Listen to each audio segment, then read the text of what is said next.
เป็นไม้เอียงวะต้องไทยเป็นไม้วิเศษเลยอุ้ยข้างหลังเลยตัวอยากได้ไม้เกาลังตัวอยากได้ไม้เกาลังข้างหลังตัวไม่ยังอยากได้ไม้เกาลังมึงเสียเส้นปะบ่ได้ทางข้างหลังอ่ะข้างหลังมึงโจตีนเก่ามึงเอาบ่เอาไม่เก่าไว้ก่อนไม่นี้ไม่ใช่ตีนเอาเก่ามึง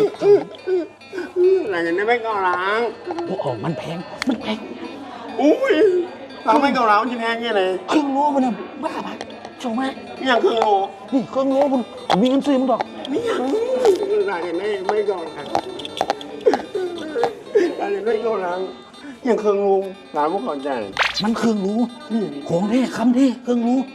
มีเงินซื้อมึงวะโมเมื่อหลังจะได้หลังก็จะเอาไม่พิเศษแน่ไปมึงเอาไม่อยากไปอยากมันควรเอาไม่เก่าหลังไม่เก่าหลังเครื่องรู้อีกูขายดินเบิร์ดสวนมาซื้อมึงยังมาได้มึงบ้าปะไปมามึงไปลูกไม่พิเศษคุณอ่ะเจ้ามามึงจนหนึ่งพตู้มึงเอาตีนเก่าให้ก็ได้คำมึงตีนเก่าเอาบ่มึงเอาบ่อยากได้แนวบ่อยากได้ทุกคนผู้ใดเห็นคลิปนี้อยากจอยก่อนสงกรานต์เสาคอนโอ้ยเฮ็ดจังใดดีอยากนุ่งเครื่องไซส์เอ็ดได้แบบนี้มาเปิดใจกินซาบักนาวเด้อขอบอกได้เลยว่าผู้ใดกินกระโดดผู้ใดกินกระลงดีวิวโคตรหลายกินไปแซ่บลูกค้ากลับมาซื้อซ้ำลูกค้าเก่าโคตรหลายใครเห็นคลิปนี้มาเอาโปรเด้อหากองให้ราคาตรวจแทนทุกคนพิมพ์คำว่าสนใจมาไปหางข้างหลังกันพี่ก็เดี๋ยวตีนเก่ามึงอยู่บ้านมึงไปเดี๋ยวตีนเก่ามึงอยู่บ้าน